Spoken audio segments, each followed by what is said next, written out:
Rendement. Du savon peut être synthétisé en laboratoire de chimie. Nous pouvons pour cela faire réagir un solide, la stéarine, avec une solution de soude. Les produits obtenus sont le savon et du glycérol.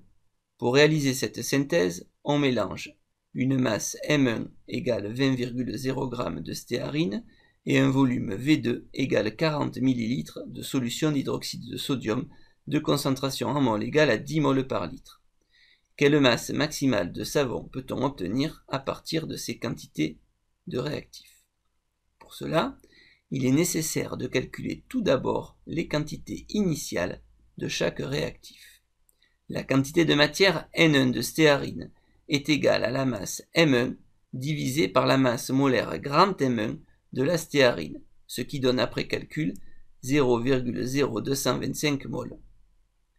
La quantité de matière N2 d'hydroxyde de sodium est égale à la concentration en mol C2 de la solution multipliée par le volume V2, ce qui donne après calcul 0,400 mol. Ces quantités de matière permettent ensuite d'en déduire le réactif limitant.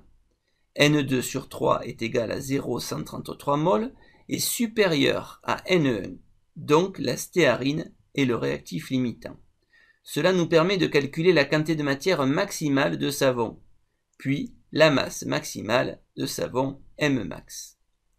Une mol de stéarine produit 3 mols de savon, donc N1 mol de stéarine produit 3 N1 mol de savon, donc Nmax égale 3N1, soit 0,0675 mol. Cela nous permet d'en déduire la masse Mmax, qui est égale à Nmax fois la masse molaire M3 du savon, soit après calcul 20,7 g. Expérimentalement, on synthétise le savon à l'aide d'un montage de chauffage à reflux. Une fois la synthèse terminée, un élève refroidit le milieu réactionnel, filtre le mélange et isole une masse Mexp égale 15,0 g de savon. Cette masse maximale est inférieure à la masse Mmax. Plusieurs raisons peuvent expliquer cela.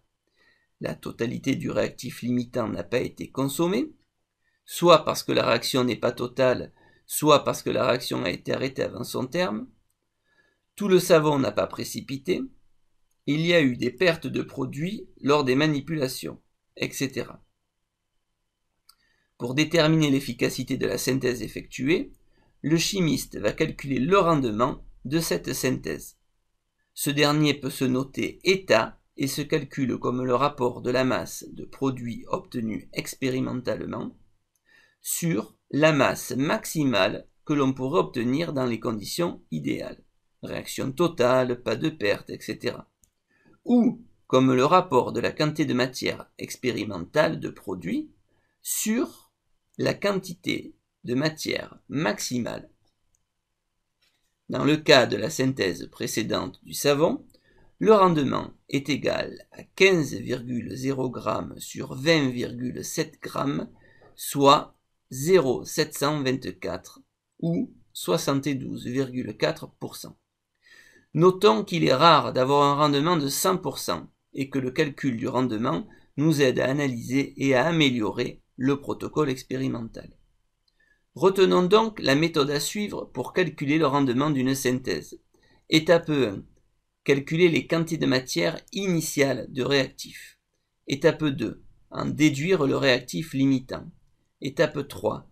Calculer la quantité de matière maximale Nmax ou la masse maximale Mmax de produit attendu. Et enfin, étape 4. Calculer le rendement état en utilisant une des relations suivantes. Mexp sur Mmax ou Nexp sur Nmax. Réalisons un petit test de 3 questions. Mettez en pause lorsque le symbole suivant s'affiche pour prendre le temps de répondre. Question 1. Choisir la bonne réponse. Soit l'équation de réaction de synthèse de la benzoïne à partir du benzaldéhyde. 2C2H6O liquide donne C14H12O solide. Si on part d'une quantité de matière N1 de benzaldéhyde, la quantité de matière maximale Nmax de benzoïne attendue est N1, 2N1 ou N1 sur 2. À l'état final, si on considère que le réactif est entièrement consommé, on peut écrire, grâce à un tableau d'avancement, N1 moins 2x max égale 0.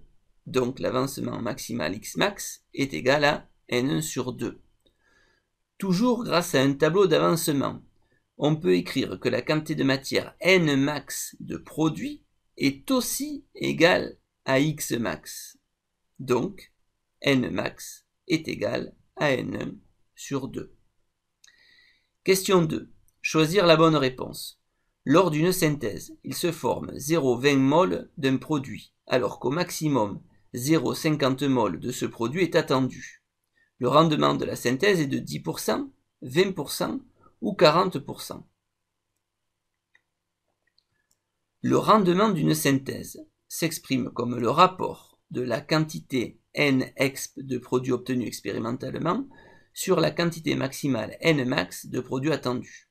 N-exp est égal à 0,20 mol, N-max est égal à 0,50 mol, donc le rendement est égal à 0,40.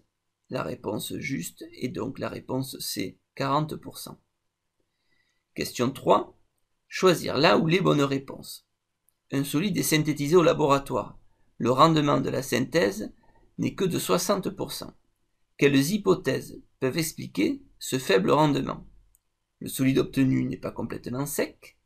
Le temps de chauffage n'a pas été suffisamment long. Le solide obtenu contient des impuretés. Si le solide obtenu n'est pas complètement sec, ou s'il contient des impuretés, cela aura tendance à faire augmenter le rendement. En revanche, si le temps de chauffage n'est pas suffisamment long, il se peut qu'une partie du réactif limitant n'ait pas été totalement consommée. Dans ce cas, cela se traduit par une perte de rendement. La seule réponse juste est donc la réponse B.